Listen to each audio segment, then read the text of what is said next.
What is a hobby that requires little to no money? Removed. Perhaps I could listen to podcasts, he spoke. Or go to the gym with the fittest of folk. Perhaps I could run. Or perhaps I could hike. Perhaps I could ride on a second-hand bike. Perhaps I could wander and gaze at the stars, in search of the moon or for Saturn and Mars. Perhaps I could pick up my pencil and write. Or practice my singing, he sang with delight. Perhaps I could stumble on something to do. Adopting a whimsical hobby or two. A striking distraction to fill up my head.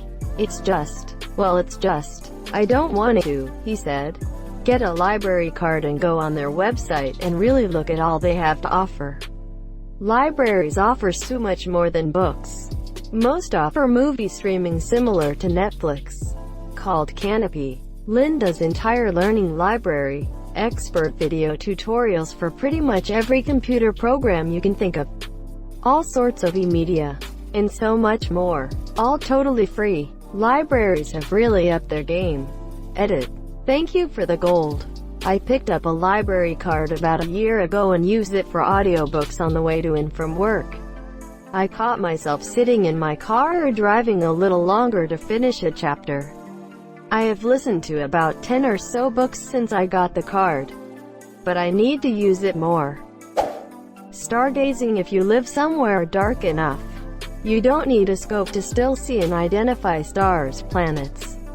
If you want a hobby that requires money, but saves you money in the long run, try getting better at cooking. I started baking my own bread all the time and stopped buying bread because it's cheaper to get flour and yeast in bulk. Edit. Bread wasn't the best example.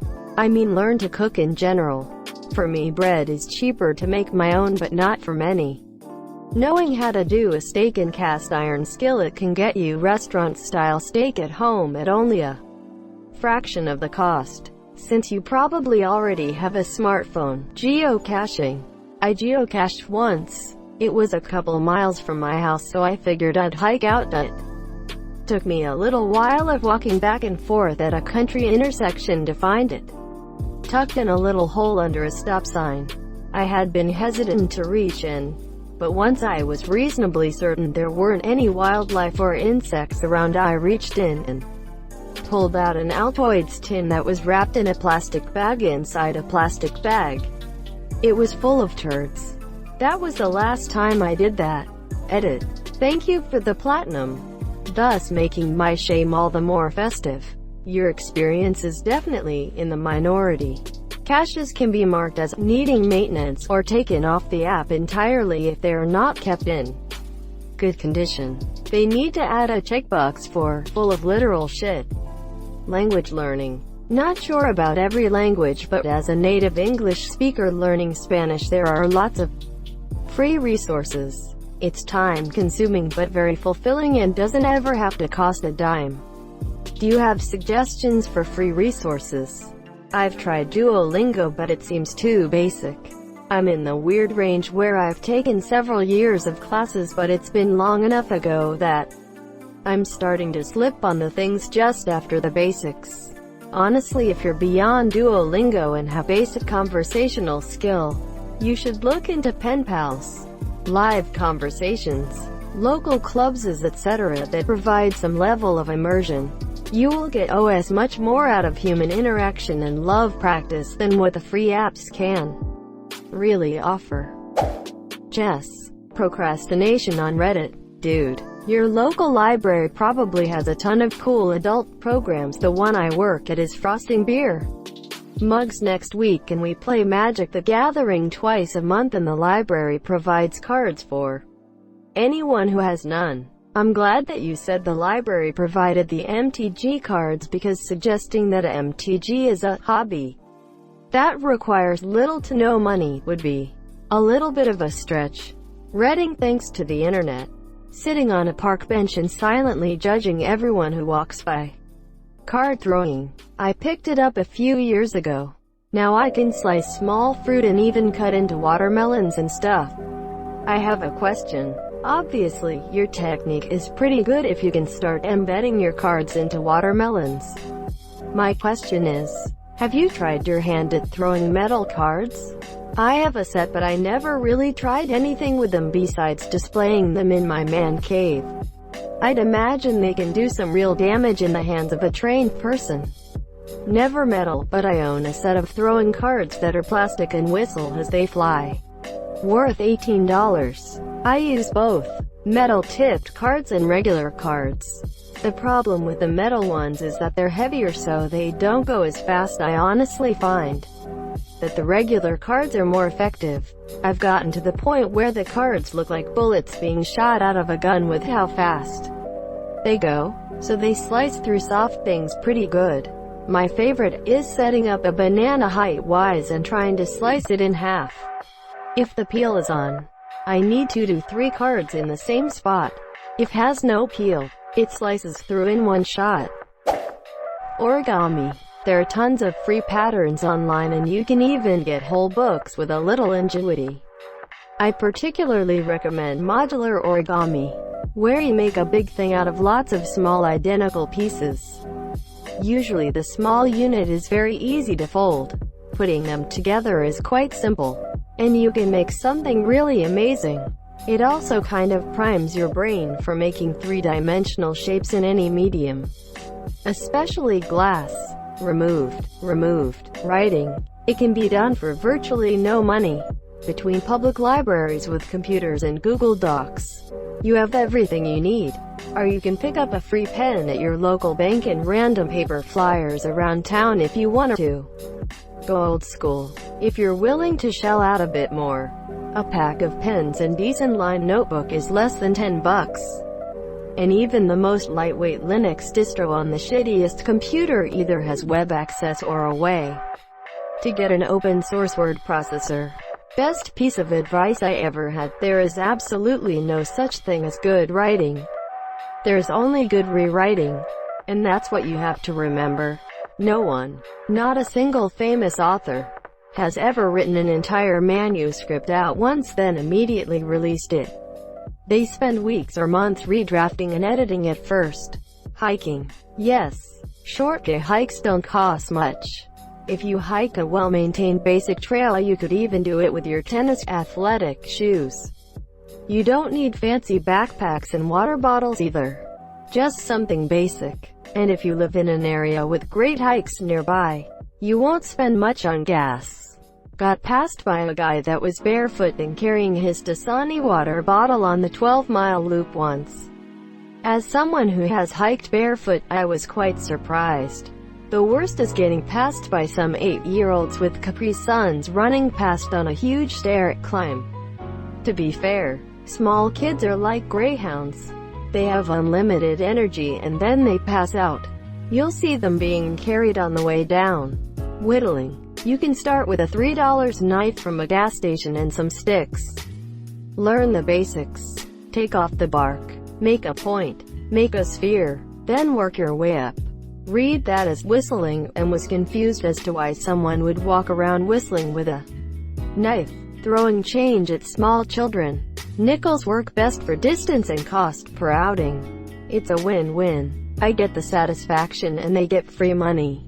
Heat them up so you can see them burn their fingers while trying to get them as here you want them. Very warm, but not red hot either. Volunteering at a local animal shelter. The dogs always need walking and crave affection and interaction. Edit. As others have pointed out, look at your local anything shelter for volunteering. Farm sanctuaries, wildlife things, etc. For those of you who have been waitlisted to walk some doggos, maybe offer a hand to clean out the kennels, or do a less glamorous job. You're more likely to get to do the cuddly fun stuff if you've helped out with hard stuff before. Also, animal shelters often need supplies that you could have lying around at home. My local shelter is always looking for towels and old blankets, for example. I collect spores, molds and fungus. I too like to sleep with strange people in exotic places. Drawing. I draw a lot and I do most of it digitally. I have a sketchbook and art supplies that I use though to kind of plan out my drawing, which I got for Christmas. I would say that depends. Just pencil on paper? Sure, just grab a $5 sketchbook and draw away. But once you get better and want to explore different mediums, it gets very expensive. Might just be me though. Lol. I'm trying to get better at watercolor, Copics, and digital. Many digital art programs are free. My favorite to use is Ibis Paint. I have been using it for years and had a great experience with it. Running. I started 3 years ago doing Couch to 5K using a free podcast, and wearing an old pair of trainers and tracky bottoms that were covered in paint from decorating. Now I've got more into it. I've invested in better trainers, but I buy X-display models via eBay, and get my running gear from Primark or Aldi. I'm in the UK. I don't use a gym. Just run round the streets or by the river, and run a park run every week, which is free. Now I'm a bit better off financially than when I started. I pay for race entries to local race events. I'm lucky to have a few close by, and I'm about to do my first half marathon next week. Really rewarding hobby, and you get fit too. Edit. Thank you for the gold.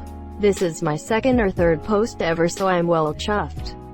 How do you get past the anxiety of other people seeing you and laughing when you're just starting out? I keep meaning to start Couch to 5K once I can buy some trainers, but every other time I've tried, my anxiety hit the roof once I saw another person, especially teenagers. Edit. Holy balls, this blew up. Thank you for all of the advice, guys. Nobody is actually laughing at you. It's 99.9% in your head. If anyone does judge you, take pity on them for being a bad person.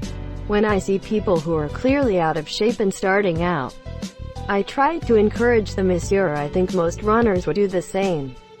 Everyone has to start somewhere. Drawing. $2 plus tax at the dollar store and you've got yourself a notebook and a pack of pencils. Go wild. Dungeons and Dragons. Most of the rules are out there, and Roll20 is free to join. If you're able to find a group in person, recommended. All you need is a set of dice, some pen and paper, and for at least one person to have the player's handbook or at least access to the internet. It's my fav pastime. You just have to contain your need for infinite dice. I contain it by buying more. It's a pretty good system, monsieur. I want to swim Scrooge McDuck style in dice. Bird watching. I recommend the Audubon app.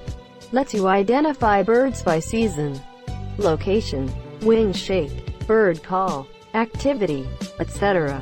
Super handy. Putting river water in your socks. It's quick, it's easy, and it's free.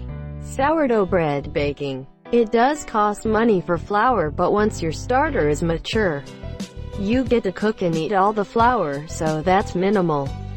It sucks a bit the first few weeks as you are trying to get the starter going and having to discard a lot. Even so, I still got a good loaf out of my first bag of flour, so it wasn't a total waste.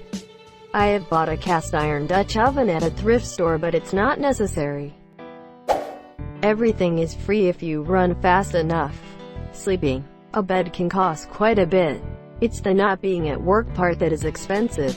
When we were teenagers, my friends and I used to organize these scavenger hunts over the summer and one around Halloween. But instead of finding things, they involved doing things. The list was something that was always growing, and I think we had like 175 things on the final one.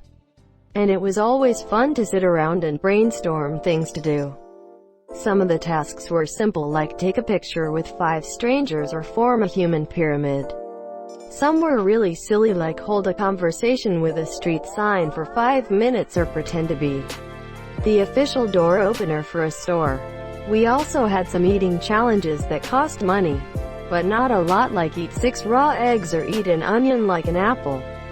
The scavenger hunts made our summers really fun, and we also made lots of great memories.